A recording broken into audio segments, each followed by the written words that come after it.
Welcome to Red in the West podcast. I'm your host, Tyler Offhammer with Cowboys and Indians. Our guest this week is Vanessa Lillie, best-selling author of the Syd Walker mystery series.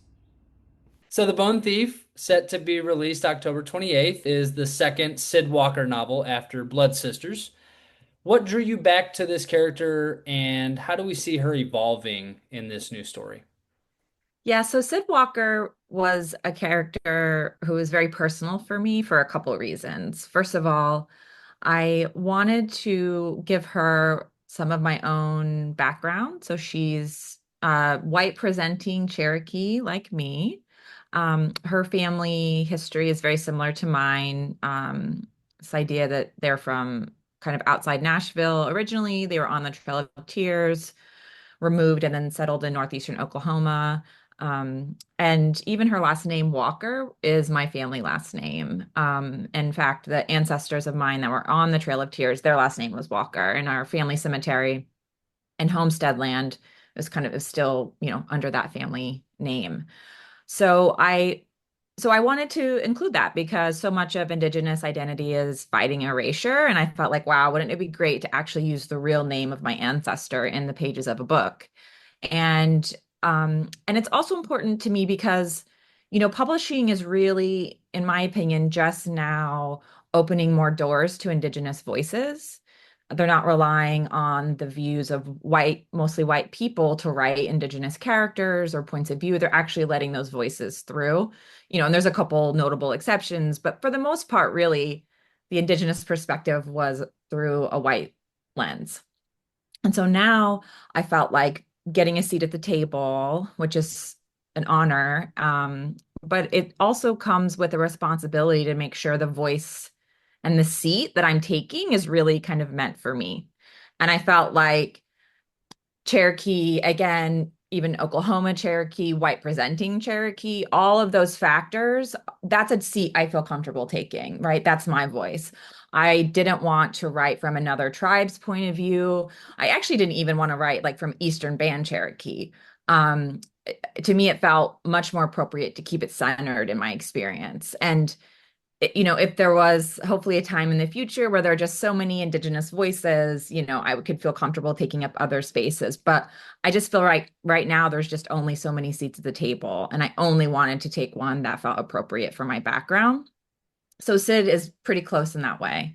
She's also Two-Spirit, and I'm Two-Spirit, which is um, varies from tribe to tribe. For the Cherokee, traditionally, people could view as maybe like a queer identity, but the idea was that within us, there is the masculine and the feminine spirit, and Cherokees traditionally honored that, and sexuality and gender wasn't this religious binary, which was very much a colonial import. So it also felt great to kind of share that part of my identity and talk about that. And so she's really personal to me, as you can tell. And I thought if I create this really personal character, it would be such a gift to be able to take her on to another adventure after the first one. So that's where the Bone Thief came from. Yeah, well, and not to give away too much, but we're dealing with the crisis of missing and murdered Indigenous women in both books. And how do you balance telling, obviously, a thrilling mystery story, but also honoring the real reality behind that? Yeah, so honestly, truth in fiction is one of the biggest creative engines for me. It's often why I really show up for the work. It's history to me was not something I learned a lot of in school, and I was kind of embarrassed at how little I knew of even my own Indigenous history, but certainly other realities of other tribal nations. And so I just personally, as a writer, don't shy away from sharing the realities as best I can. I think most of my readers kind of expect that truth in fiction from my books. And just as a writer, that's what I like to explore. I like to think about our history. I like to think about its implications now. And then the real exciting challenge for me is, okay, how do you turn that into a page-turning thriller, right? I mean, you can't just weigh the narrative down with facts. You have to really think about how the historical realities and present implications are going to be in a page turning character, are going to affect setting, affect plot. And so for me as a writer, I love that challenge. And so with Missing and Murdered Indigenous Women, I think part of it is awareness, but then part of it is helping readers get to know a character who they care about, who either is impacted or affected by someone who's missing, and just to help bring them along in that journey. I mean, I think empathy is one of the most powerful aspects of reading, right? To help open your own kind of heart to another experience that's hard to get otherwise. And reading a newspaper article isn't necessarily going to help you understand how a mother might carry the sorrow of a daughter who's missing and no one believes her. That's just such a different experience. And, you're playing with point of view. And so you've got another character that they maybe care about, and you see how it's affecting them, or the ways in which they're even putting themselves, like Syd Walker as my protagonist, she gets in danger a lot, of course. And so she's like putting herself in the way of danger because she believes in justice in that way. And so, I think certainly I didn't take real stories of missing women because that feels a little far. But I did, read about different cases, especially for the bone thief in New England, and then for Blood Sisters in northeastern Oklahoma. So reading about real cases and just sort of thinking about what's appropriate to write about, what reflects, what I want to do narratively, what reflects the themes that are important to me, and then sort of building a case around that. Right, and you took a little bit of an interesting pivot with Bone Thief, with Stolen Remains, with the Shadow of the Founders Society. What was the inspiration behind that specific part of this story? Yeah, so the stolen remains, Syd Walker is an archaeologist for the Bureau of Indian Affairs. And honestly, I didn't know she was going to be an archaeologist at the beginning of writing the first book, Blood Sisters. I was doing interviews with people who worked at the Bureau of Indian Affairs. And one of the interviews was with an archaeologist, just because she was friends with someone. And so I was like, oh, okay, well, just tell me your view. What's your philosophy about your work? And it was beautiful how she described it. She essentially saw herself as this midwife from the past to the future, and to really just support tribes in a world in which their land and resources are often still taken. And so her role, like for example, if a pipeline was coming through tribal land, she would, and let's say there's nothing they can do about it, she would maybe work with the tribe to try to figure out, okay, are there certain plants and medicines and ceremonies that maybe we can move to somewhere else or help bring that back? So, it's not always like she's saving the day. Sometimes you're just this intermediary. But to me, anytime you're writing a character, you want conflict. And so to create a character who had a foot in both worlds, it was the world of the Bureau of Indian Affairs, which has a really contentious history and past with tribes, but then her also being a Cherokee woman who really cares a lot about Indigenous um, history, as well as just ensuring that they're here in the future and supporting them. So bringing those together created conflict. So that sort of went into what I wanted, for her character. And so then as I started exploring the world of archaeology, I was like, oh wow, here's another area in which colonialism has influenced, because really archaeology was early on a way of excusing a non-white supremacist view. You would other races, you would other even gender, with cranium size. But then more than that, it's sort of like the idea of something being on display, right? If you go into a museum, there is just a natural othering about it, right? There's this emotional distance that's created that makes it feel removed or even extinct, right? Like a dinosaur bone. And so archaeology is a field that not only has a lot of writing and history rooted in these very racist views. And so that exploration leads to things like NAGPRA and the idea of Indigenous remains used as trophies or used to for study without permission, cultural items that have been taken, and there are still hundreds of thousands of remains on shelves in universities all over the country. And so this is sort of a real thing that's still happening. And as I started to think about, why do people want bones on their shelves? They're not digging up their ancestors, right? They're doing it with indigenous remains, very particularly indigenous remains. And so as I tried to explore those questions, I looked at some of the actual history in New England, and there's, Supreme Court cases of a sachem or a chief, his remains and his daughter's remains being stolen from graves. And it went to Supreme Court, and the Narragansett tribe lost that case, and the remains belonged to a historical society for a long time. I mean, and then another, like, I love research, as you can tell. I mean, there's an example of the Skull and Bones Club, which is a Yale secret society, and they got remains of Geronimo, and supposedly had rituals around that, and the family sued to get them back, and still weren't allowed to get them back. So it is coming from a fictional place, but it's sort of rooted in these larger questions about why it is that we want to other, and why we collect, and what it means to us and what it says, like the power dynamic of it. And then, of course, the implications for the tribes involved, right? So the Narragansett tribe is a Rhode Island based tribal nation here, and so it's within their lens, and it's where I live, and so part of my responsibility living here has been, connecting to the tribe here as well. And there's so many really interesting, outside of that aspect of it, traditions around. There's a early scene that's at their August meeting, which is like their powwow, and that's the longest going powwow in North America, over 350. It was just there a couple weeks ago. It was their 350th recorded celebration. Obviously, it's been going longer, but for 350 years, they've been gathering in the same place with dances and ceremony and regalia and celebration and honoring. And there's just something so beautiful and kind of powerful about that. And so I also wanted to incorporate that side of it, within the Bone Thief, because it's where I live now.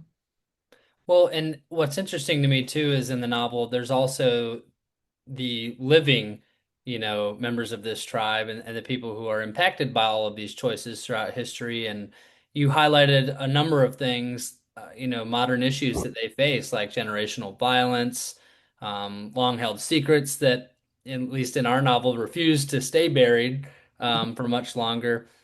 Were these themes you really set out to write when you started The Bone Thief, or did they kind of emerge as you started going?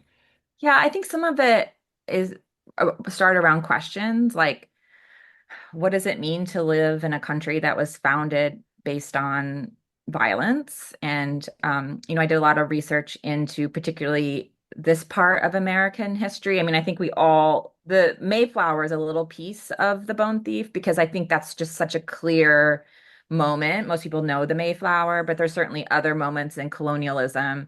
And there's a great book called Our Beloved Kin by Lisa Brooks, who's an Indigenous author and scholar, and she delves deep into the colonial history of New England.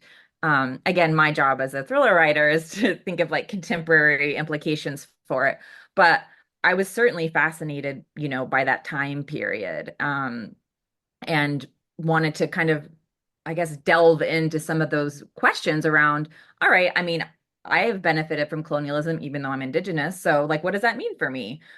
What does that mean for the land I live on? What does it mean for the people who are still here? Am I aware of it? And so I thought, well, what's an example of privilege, right? What is really at the heart of colonialism? And it's really just resource control, right? Making sure those who have your experience and background, used to kind of be religious, but now I think it's more economic, are protected. And so for me, this idea of like a secret society slash country club, which we're in New England, and the first country clubs in America were here, right up in Boston. Right? It's protection of resources. It's, do we have the same bankers? Do we have the same doctors? Oh, you should go here. Oh, you should do this. Oh, our kids can play together. Oh, they go to the same school. To me, that is a little bit of a microcosm of protecting resources. And then there's questions of um, economic empowerment, right? Because so much of the Indigenous journey is trying to get a leg up economically. And that's a big theme in The Bone Thief because there's questions around the casinos, which is a real issue that was here. There's the smoke shop, a real issue that was here. And so it's like when you've oppressed a people, how do they have economic benefit? How do they kind of rise above when that oppression continues? And you juxtapose that with hundreds of years of this sort of country club secret society, and it's easy to see why many of the challenges persist. Yeah, yeah. Well, and what's so interesting too, and I'd love to jump into your character of Syd Walker for a second, is that she is navigating all of these different worlds at one time, whether it's law enforcement, the modern community that she lives in. You put her in the scientific and academic world of archaeology, and obviously those all present a ton of different conflicts for her. Why was it important for you to stick your character right in the middle of all of these kind of um, juggling acts, so to say? Mhm. Yeah, I mean, I think mostly it's the questions. I mean, I'm Yeah. really curious about why it is that archaeology has this tradition. Why is it that the government of Rhode Island continued to oppress the Narragansett tribes? Is it related to the detribalization of the tribes? And of course, all the time I'm thinking about my own Cherokee history. I'm thinking the things that happened to the Narragansett tribes here feel like echoes of things that would later happen to the Cherokee tribe. And, so for Syd, I think she's trying to understand just as much as I'm trying to understand. And for me, writing is a way to really explore those questions with characters connected, I think, thematically to different issues, and things would pop up. I mean, you're so right about, I would be researching one area and then I learn about something else and I think, oh, this feels connected, this feels relevant. And so I sort of go in that direction. In early versions, there was a lot more, there's a kids camp connected to it. And so I had a lot more of the kids for a while. And then it ended up being a little bit more about the remains and some of the families connected to that. So sort of staying open because it is dealing with kind of real history and just seeing where it leads, I think is exciting. I mean, and I had to rewrite the thing about 4 different times, but I think in the end, the result is better because I was able to really be guided, I think, by the history and the questions that were compelling me. And I'm like, if I'm curious about it, if it's really moving me forward as a writer, I hope it helps and does the same for the reader. Well, and along with, that natural curiosity, you mentioned that there were a number of other things that you kind of poured of yourself into Syd Walker, like the two-spirit. Why was it important for you to take certain parts of who you were and foreground that into your character? Yeah, I think number one is really just making sure that the voice that I'm bringing forward is authentic. And I mean, there are not a lot of Indigenous thriller writers out there. There's a few. There's more and growing, which is great. But I just wanted to make sure I was being very authentic. And then also, part of it was a little bit of, I don't know if ego is the right word, but I mean, I really wanted there to be Cherokee words in books, and I wanted my family last name to be in there, and I wanted to mention our family cemetery and our family history, and it felt good. And I was lucky because it got picked up by Target. And so the idea that there were Cherokee words and the opening pages of Blood Sisters has my whole matriarchal line as like part of the dedication, like the fact that that was like in every Target in the country, and I'm a part of a tribe that the government tried to destroy. I don't know, like that felt good. Well, and I'd love to ask that too. What we're two books in now, so I want to jump back for a second before you publish Blood Sisters. What was your experience like in getting that first book published? And what were some of the challenges that you encountered? Well, with Blood Sisters, I've always been a writer. I don't have a lot of ideas. I have kind of the bright and burning issue at hand, and then I follow that. And so for Blood Sisters, at the time I'd written 2 other books dealing with other bright and burning issues for me. But for me, Blood Sisters was really about writing about where I was from in northeastern Oklahoma. It was about a very particular time. It's set in 2008. And the environmental injustice where I'm from was called like the most toxic town in America. And it was a place that um, was an early bellwether of environmental justice fights that would continue for decades. And even though I lived there and experienced it as a kid, as an adult, I hadn't looked back at it yet. So there was sort of just no alternative for me. I just knew that that's what I wanted to write about. And you just sort of cross your fingers that someone will buy it and you get to publish. And so I just knew and it just happened to be also COVID happened then. And so I wasn't able to return to Oklahoma for the first time in my life. I didn't go back for a whole year, which is by far the longest I'd been away. And so I had a real homesickness then too. And it felt really nice, even though it was sort of a dark thriller, but to be able to share where I'm from with people and so I've heard a lot of people say they really feel like when they read Blood Sisters that they're in northeastern Oklahoma, which is a real compliment. But part of that is because I was really homesick and I put a lot of my memories and the feeling of it because I had such a longing to return there. And I wanted to share it with people too. But I think that that really came through in Blood Sisters because I was homesick really.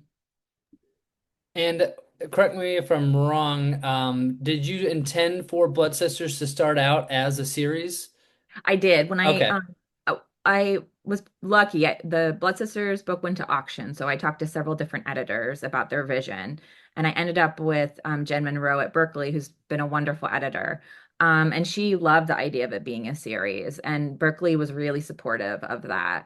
So they signed for two books, so I knew I got to at least have Syd on two adventures. And I have ideas for other books. I mean, it's a business, so let's see how this one sells. But I would love for her adventure to continue. But whether it does or not, I feel really lucky that I was able to write about Oklahoma and my Cherokee heritage, and then also this place I've lived for 11 years and will continue to live in Rhode Island, and to really, I hope, honor the tribes here and their endurance through the heart of colonialism, which is no small thing. It's pretty incredible, honestly. Were there any challenges that you encountered going from book one to book two of a series, now knowing that the readers are well aware of who these characters are and might have expectations for what's to come? Yeah, the writing a series in some it is easier and harder. So I already knew Syd, and I also knew what drove people crazy about her in the first book. And so which I think is good. I knew she needed to mature a little bit, which she needs to anyway, because she's going to be a new mom. But she's like 30, which I love writing characters who are 30. I don't know why. That must be my Arrested Development age. But I knew that she needed to do a little bit of growth, a little bit of maturity. She's headed toward motherhood. And she keeps putting herself in these pretty risky situations for the pursuit of justice, but still. And so yeah, so I knew, that was going to happen. And the challenge really was kind of a pressure I put on myself because I think it's one thing to write about your own tribe and tribal experience. I mean, I think I still had a lot of pressure on myself, especially not living in Oklahoma anymore. And then to come in and write about it makes me a little nervous. But I at the end of the day, I am Cherokee. And so I do feel like I can at least write from my point of view.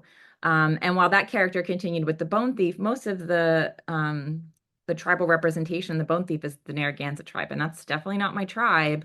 It's a tribe I've been connected to, but I was and remain, you know, nervous about doing justice to my view of them and what they've accomplished and endured, and also, not making them a caricature of, perfection. We don't want that either. We want real Indigenous identity and having people with complexity and shades of gray. And so just knowing that I was writing about another tribe was really hard. I put a lot of pressure on myself and did probably way more research than I necessarily used in the book, but that mattered a lot to me. And when I go out on book tour, I'm going to be having some conversations. Loren Spears is the executive director of the Tamaqua Museum, which is the Museum of the Tribes of Southern New England here. And so we're going to have a couple events with her. So I'm excited that those voices are going to be part of the release of this book. Yeah, and I was going to ask in that regard because I'm sure that, in order to really portray that authentic experience that you're trying to through these books, did you have, your own community that you fell back on during the writing of these books, especially for writing about a tribe that was not your own? Most of most of it was my own experience, events I've been to, going to the August meeting powwow, um, trips to the museum for friends of mine from the tribe. It was it was a delicate balance because what I really don't want to happen is for anyone to read The Bone Thief and feel like they've read a book by a Narragansett author. That's really important to me. I want them to be curious about the tribe and I would like them to seek out information and voices from the tribe. I don't like I didn't push my friends within the tribal community to like take me to your house and show me around and show me your day. Like I have like a visceral reaction to that because that's not my story. Like that's really not my story. That's someone else's story. My story is a Cherokee BIA agent who is working with the tribe professionally, trying to help solve some crimes. And then I do delve really deep into the history piece because that feels very comfortable to me because I think that's something we should all know. But in terms of like someone feeling like they really understand someone from the Narragansett tribal community, getting that from my book, it actually makes me kind of nervous. So I did my best to just create characters that felt authentic based on my experience. And I hope the history piece is really live and active for people there. And then there'll be other Narragansett voices who can provide a much more in-depth and rich experience of within their tribal community. Well, and a really obvious layer of Sid's character is the law enforcement side as well. Mhm. And what research went into that, and how did you go about finding the information for the books? Yeah, so I've done interviews with different tribal officers, informational interviews with blood sisters, and then kind of from there, it's like a little bit fiction-y. I mean, I think one of my favorite things is when we were doing book cover draft, like the cover of Blood Sisters has Syd in like a vest, and at one point there was like a gun, and I was like, guys, she's an archaeologist. I mean, we want her to be exciting, but she's not like that exciting. Um, and so, although there certainly are a lot of guns in my books, but I think it's a line you have to walk of like nobody wants to read about a bureaucrat. I mean, maybe if it's done really well, but nobody wants to read me writing about a bureaucrat. Which I do think a lot of it is paper pushing. And my brother worked for BIA for I think almost 20 years. So I've had lots of conversations and know a fair amount about the paper pushing. So it's much more about those exciting moments of investigation. And she has a boss and she has some accountability. I mean, she's not just, completely free range doing, whatever she wants. The boss is like, we're going to have to file a report, here and there that's mentioned. But I think, her sitting at a typewriter writing a report just is not going to make the cut. Well, and speaking of BIA, you mentioned the complicated history as well, and even into the modern era. How much did that go into play in your research and obviously into the story? And was there anything you learned, through your research and through writing these two books about the relationship with the Bureau of Indian Affairs and, these people that they're tasked with Mhm. supporting and serving? Yeah, I mean, there's a real range, and I think it falls on the actual people on the ground to develop the relationships. I mean, building trust is no small thing. That's really a lot of what Sid's job is to rebuild trust because kind of her old boss um, didn't do much for the relationship. And so to build trust takes a lot of time. And I spoke to people with MBIA who were white. And so they were coming into communities and there was a lot of distrust. And I, heard some stories about that. And so I know that it's an ongoing issue for really good reasons. And in Blood Sisters, for example, the Quapaw tribe had billions of dollars of their wealth stolen by the BIA. And there was just within the past few years a lawsuit brought against the BIA by one of those tribal members to reclaim some of that money. So it's not like this is some old issue. This is an ongoing pain point within communities. And certainly, like any, government organization, there's great people and not so great people. And Syd has to fight against some of those expectations. But that makes for good conflict and also for her to have to really rise to the occasion and prove herself. Um, and the kind of members of the tribe, there's a tribal protection TIPO officer, Ellis.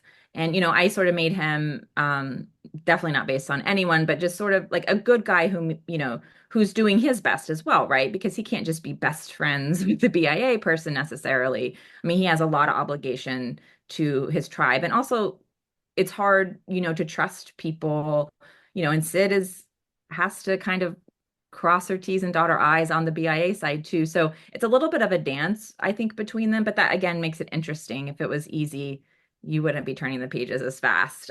So I like the complexity of the relationship. I'd love to talk about your writing itself for a second. It's at times intense and visual and in a lot of ways cinematic, I would say. How would you describe your writing? And, when you set out to start writing these stories, what's your main goal in trying to bring this to life in the reader's mind? Yeah, I do see it. I think everyone's different. I do see it almost like a movie, and I try to describe what I see as best I can. And so that's fun because I it's like watching a movie and you replay the scene a different way and you replay the scene a different way and try to find, I think, the most interesting point of view. And then, I'll dig in a little bit, and often the research piece will be added in, and I'll think, oof, this is chunky. I don't know. And I'll have to think about how to speed a scene up. I mean, a thing I do a lot is try to read a scene like a reader, not a writer. And that's a different hat. And it's sort of like, when am I getting bored? When does this feel like it's dragging? Do I, we are so good at consuming books and media, right? Like we have instincts, even out, you don't have to be a writer to have those instincts. You know when there needs to be a turning point. You know when something is dragging. And so I really try to lean on my reader instincts, my viewer instincts to think, okay, this scene needs something more. Like even the opening of The Bone Thief, it kind of opens on Syd being hunted by someone while she was trying to break into a camp. But that scene really came together because the original opening I had was so slow. And my editor was like, this is not the right opening. And I was like, okay, what am I really trying to do? Right? Like, what is exciting? And at that point, I'd written the whole book a couple times and I knew who the characters were. I kind of knew what direction she was going in better. And so I could think, what's the most exciting way I can introduce some of the big pieces of this book? And it's like, well, the kids' camp is a big piece. The remains are a big piece. And Syd, putting herself in danger right away seems very on brand for her. And so I, went back and rewrote it and kind of created that opening. And then I just kept saying, okay, what would be most exciting here? What's the best thing that could happen here? Again, you're like working in a narrative generally, but I think with the thriller, I do anyway, I get bored really easy just as a reader. And so I'm really always thinking about my readers and being like, all right, are they bored yet? Are they bored yet? And generally by like the back 100 pages, like if you're not flying through them, I have not done my job. Like I really, really like setup is hard. Setup is hard. But if you can do it right, you should just burn through that back half. And so I'm always really trying hard to make sure when you shut the book, you're like, whew, that was wild. Well, and you mentioned when you get these ideas, they burn very bright for you. Does that make it easier for that first draft, or what's that process look like for you to get from that first word to the last word on that first draft? Yeah, the burning bright helps. And there will be certain surprises that come in the drafting. I really naturally like to write without a plan, but that is not good for me. I make myself plan. And I am constantly pausing what I'm doing and looking at the structure and making sure that things are in the right place. But then I get back into that flow state of like anything could happen. And that surprise element really helps me continue all the way through. But knowing there are like big they call them sometimes set pieces, but big things that I want to happen um also drive the narrative. Like usually I know my main twists as I'm writing because twists are really important to me. I love them as a reader, and so I try really hard to put some good ones in there for readers. And so if I'm working toward a twist too, that's really exciting because I know that I'm like I want to set it up really well so that the reader is surprised. And so I'm also often, that's a lot of my engine too, is just having the image of there's like in The Bone Thief, there's a particular scene in a cave that's like really intense. Like I knew about that scene for a very long time. And so it was fun to try to build all the things that need to go in it in order to sort of lift the curtain on all of those like worlds colliding. Well, and I think your book is, I'm starting to see a rejuvenation of Indigenous voices within storytelling. We've seen that a little bit in film and TV, Dark Winds, some of the Yellowstone series. For you as a writer of thrillers and mystery stories, why is this a really powerful medium for these stories to be told? Well, I think there's a the way in which our communities continued was through storytelling. That's that is a part of our religious identity. That's a part of our cultural identity. That's a way of understanding history. It's a way of being safe. Storytelling is integral to us continuing as people. And so we're naturally storytellers, and that communication is how we're able to continue. And so I think now that we're finally sort of being allowed to share our voices at the table. I think that it probably feels like there's more and more, and it is. But these are, voices that have been there the whole time, and it's just now that we're able to really share. And I hope anyway that the resonance for people is because you're hearing from people who are connected originally to the place in which you live. That is to me really powerful. And I'm having that experience here with the Narragansett people, right? I'm not Narragansett. And it felt really good as well as heartbreaking at times when you learn history. But once you get past the heartbreak, right? And this is part of like reconciliation work, even when after you have an understanding of what has happened, you see your own role and culpability or ignorance in a situation. From there, I think you're able to like connect. And that connection to me is the most important piece of all of it is to actually be actively connected to the people of the land in which you live on. I think that's actually where a lot of healing comes from. And it certainly feels good. I mean, if anyone hasn't been to any kind of a tribal event before, I'm actually about to hit the road and go to the national holiday for the Cherokee tribe this weekend. And and it's open to the public. And I just think that unfortunately, through colonialism and other reasons, we aren't connected spiritually or otherwise to the land, to the other people.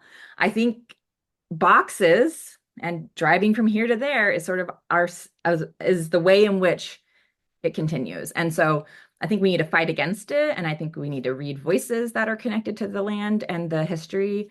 And I think that we need to hopefully engage in local events. My son goes to like story hour and the tribal community here. They come to our schools. Like there's a lot of opportunity that is just like fun and exciting that can connect you to the tribal identity of the place that you live. And I can almost guarantee that it will feel really, really good. Well, and speaking of connection, one of the most important for an author is obviously with the readers. And I'm sure you went to a number of events for Blood Sisters. Bone Thief is not out yet, but what has that connection been like with you? What's the response been, especially among maybe the indigenous communities that you're writing about? And, do you have any events planned so far for Bone Thief? I do. I have a whole book tour. You're going to Ooh. be sick of me. No, I love events. First of all, am excited if even one person shows up, and if there's more, that's great too. I still am a little surprised that I'm an author. I'm still amazed that people want to sit down and give me 8 or 9 hours of their time and, their money or check out from the library, whatever. But like, so it's also incredible that people show up to events and they want to talk about my books and they want to talk about the issues in my books, which mean so much to me. And they want to share their own connections to try. I hear a lot of people sharing stories about either their tribal connection or friends of theirs or stories they've heard. I mean, I think people have a real longing to have something a little bit more um it feels spiritual to me. Maybe that's not the right word for everyone, but this connection that I think a lot of Indigenous voices bring, I think it feels good to people and I see it when I talk to people. And so I love that. And I love going to bookstores. They are the heart of our communities, or library events. And so it's such a pleasure because most of the time I'm just writing a book and wondering if anyone's going to read it because I have to finish it and make it good. So it's kind of a pleasure to be done with something and have, people for the most part liking it and want to talk about it. It's incredible. It's a hard job, but it's really it's a tremendous blessing to give people what I love, which is reading. That's my favorite thing. And so the idea that I can create something that give people a little bit of the same experience that I have when I read my favorite authors is such a privilege. Well, and for my last question, I know you can't determine whether there'll be another Syd Walker book just yet, but what other ideas of yours are burning bright and stories that you might want to tell in the future? Oh my gosh, I'm working on two books right now. Not related to Sid. Yeah, I'm working on I have one story that's actually set back in Oklahoma. Right now I'm calling it The Cherokee House, and it's about a poker player on the run from the Kansas City mob, and she has one asset, and that's her family's Cherokee allotment land. But there's a serial killer tied to that land, and so she's got to help solve the crime. Um, Wow. so we'll see how that develops. I'm really excited. I'm a poker player, so I'm really excited to write about poker. I love it. It's actually a whole philosophy that I think is interesting. As well as I'm going to base it a little bit on my family's actual allotment land and in the same area. And again, I love to put that real identity piece into my work. So we'll see how that book comes along. And then the really wild one is I'm writing a speculative thriller, which I'm calling my sexy Da Vinci Code book with some like real angels and demons in it. I know it's a little wild, but it's really fun. And I actually went to Catholic college. I'm not Catholic, but I went to Catholic college and I became a little bit obsessed with the Gnostic Gospels, which are Gospels that were left out of the Bible. And many of them have a lot of women's voices in them. And there's a lot of really interesting history, world history. So again, I'm getting to dive into the history piece and then just also thinking about, what would be exciting for readers, which I mean, why not angels are real? It sounds great to me. Right. It's great. Well, we've enjoyed having you so much, Vanessa. We'll obviously have you back on again when the next one drops and look forward to seeing you on tour for The Bone Thief out October 28th. Thank you so much. Yeah, all my social media stuff is updated and I'm always on Instagram, so come say hi. Perfect. Well, thank you so much and good luck. We're eager to hear what comes next. Thank you, Tyler. Bye.